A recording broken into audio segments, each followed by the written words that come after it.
Assalamualaikum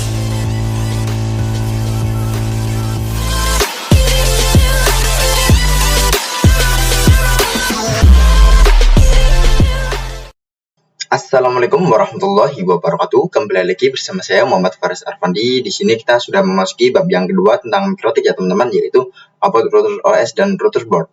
Kita langsung saja masuk ke materi yang kita akan pelajari, yaitu ada router OS dan router board, kemudian router OS features, kemudian router board name, router board type, dan arsitektur router board ya teman-teman. Kita langsung saja masuk ke materi yang pertama. Seperti yang kita bahas pada bab sebelumnya, bahwa mikrotik ini dibagi menjadi dua jenis ya teman-teman, yaitu software and hardware. Nah, untuk mikrotik router OS sendiri, ini merupakan versi software dari mikrotik ya teman-teman, yang diberi nama dengan based on OS ya teman-teman.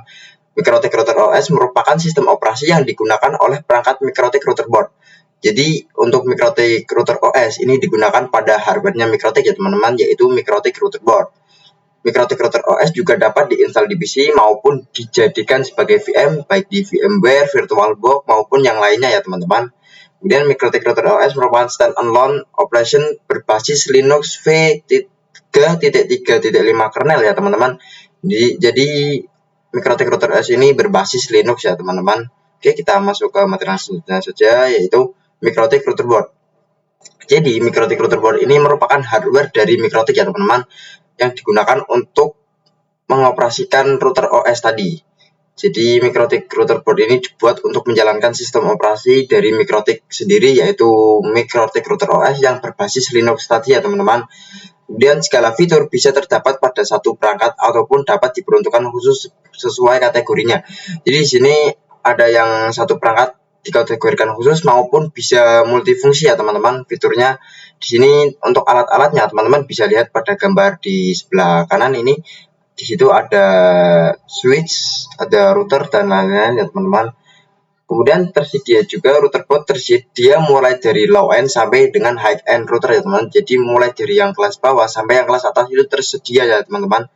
Kita lanjut saja. Untuk router fitur sendiri terdapat ada support 80.2.1a wireless network ya teman-teman, sudah support network. Kemudian routing ada dua ya teman-teman, yaitu routing statik dan routing dynamic ya teman-teman. Kemudian ada firewall dan NAT. Firewall ini digunakan untuk memproteksi ya teman-teman, memproteksi router OS kita. Jadi kita bisa memblok suatu website maupun kita memblok hanya saat kita kerja gitu ya teman-teman. Kemudian QoS bandwidth management, kemudian point to point tunneling seperti PPPoE, SSTP dan lain-lainnya teman-teman. Kemudian ada user management seperti DHCP, proxy, hotspot, radius dan lain sebagainya. Kemudian toolnya ada bandwidth test, kemudian torch, kemudian mapping, dan kemudian MRTG dan lain-lain sebagainya teman-teman. Kita lanjut saja. Nah, untuk router board name sendiri itu dikategorikan berdasarkan 3 kategori. Yang pertama itu dari word, yaitu Omnitic, Growth, SX, LHG, Dynadisk dan lain-lain ya teman-teman. Kemudian ada optional naming, yaitu nama disederhanakan dan disesuaikan dengan tahun pengembangan. Dan biasanya Ethernetnya itu lebih dari 9 port ya teman-teman. Contoh ada RB600, RB800, RB1000 dan seterusnya ya teman-teman. Nah, di sini kita sebagai contoh yaitu RB751. RB ini merupakan singkatan dari router board ya teman-teman. Kemudian angka 7 itu merupakan seri atau kelasnya. Angka 5 itu menuju pada jumlah port Ethernet yang dimilikinya. Kemudian angka 1 yaitu jumlah slot wirelessnya ya teman-teman. Oke, kita lanjut saja. Kemudian router board type. Jadi tipe-tipe router board ini ada banyak ya teman-teman. Kita gunakan ini sebagai salah satu contohnya. Untuk teman-teman ingin melihat lebih lanjut tentang produk naming mikrotik lebih lengkap, pada link berikut ya teman-teman di bawah ini, bisa teman-teman buka. Di sini sebagai contoh ada RB merupakan singkatan dari router board, 9 merupakan seri 900 ya teman-teman. Kemudian angka 5 ini merupakan Ethernet, jumlah port Ethernetnya teman-teman. Dan angka 2 merupakan wireless, jumlah slot wireless yang tersedia pada mikrotik router board yang seri ini ya teman-teman. Kemudian UI merupakan fitur boardnya teman-teman, dan seterusnya. 5AC2ND ini merupakan fitur wirelessnya, dan TC merupakan jenis casing ya teman-teman. Jenis casingnya yaitu TC ya teman-teman, atau tower case. Seperti itu teman-teman. Di sini juga ada kode lain yang ada pada router board, yaitu misal support USB, support port USB, memori lebih tinggi dan sebagainya. Kita lanjut saja. Untuk arsitektur router board sendiri, arsitektur router board dibedakan berdasarkan jenis dan kinerja prosesor. Jadi dibedakan berdasarkan jenis kinerja prosesornya teman-teman masing-masing ya teman-teman. Software atau OS untuk setiap arsitektur berbeda. Nah, untuk software setiap arsitektur itu berbeda-beda ya teman-teman.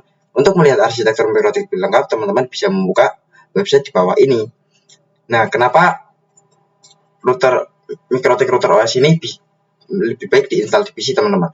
Karena ketika kita install di PC itu nanti kita bisa custom sendiri ya teman-teman, mulai dari RAM, storage maupun prosesornya itu mau berapa gitu ya teman-teman, seperti itu. Nah, untuk arsitektur router board sendiri teman-teman bisa lihat ada banyak jenis ya teman-teman, ada MMIPS, SMIPS, Tile, PPC, dan X86. Teman-teman bisa lihat sendiri di sini. Nah, seperti itu ya teman-teman. Oke, mungkin segitu saja video saya pada bab kali ini. Kurang lebihnya mohon maaf apabila ada salah kata, apabila kurang penjelasannya. Wassalamualaikum warahmatullahi wabarakatuh.